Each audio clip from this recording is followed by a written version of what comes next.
আর এখন যারা নেতৃত্ব দিতে চায় তারা একটা সামান্য সিট, আপনি নর্থ বেঙ্গল থেকে এসে ইউনিভার্সিটিতে ভর্তি হয়েছেন, একটা সিট পাওয়ার জন্য ছাত্রলীগ করেছেন, জয় বাংলার স্লোগান দিয়েছেন, শেখ মুজিবকে বাংলাদেশের হর্তাকর্তা বানিয়েছেন, একজন স্বৈরাচারকে, শেখ হাসিনাকে মা বলে ডেকেছেন, নৌকার নামে স্লোগান দিতে দিতে জিকির করেছেন, এখন এসে বলে যে আমি তো গণতন্ত্রের প্রতীক।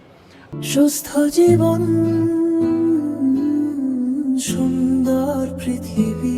আমি একটা কথাই বলবো যে যারা একটা সিটের জন্য আমলিগ করতে পারে, 2 দিন পরে আমলিগকে গালাগালি করতে পারে, তাদের হাতে যদি ক্ষমতা যায় বাংলাদেশ বিক্রি করে দিতে 5 মিনিট তারা সময় নেবে না। আমার মনে হয় 2 মিনিটেই আরাম, যে বলবে যে 100 কোটি টাকা দিলাম, তুমি বাংলাদেশটাকে বিক্রি করে দাও।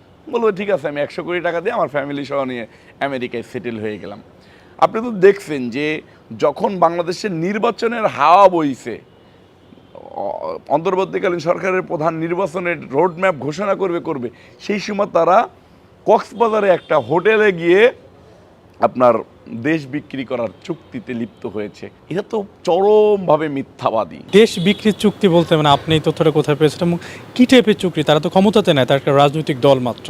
তো তারা কাদের সাথে কী ধরনের চুক্তি করতে পারে বলে আপনি শঙ্কা প্রকাশ করছেন?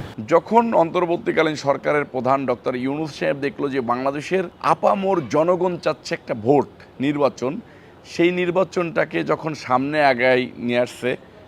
নিয়ে আসছে, যখন এই নতুন দল মনে করছে যে আমরা তো ক্ষমতায় আসতে পারবো না ভোটের মধ্য দিয়ে, সারা বাংলাদেশ ঘুরে দেখছে যে ক্ষমতায় আসতে পারবো না, তখন তারা দেখবেন যে বাহিরের কিছু কান্ট্রি তো বাংলাদেশের কিছু কিছু জায়গা নিয়ে নিতে চাই, লিখে নিতে চাই।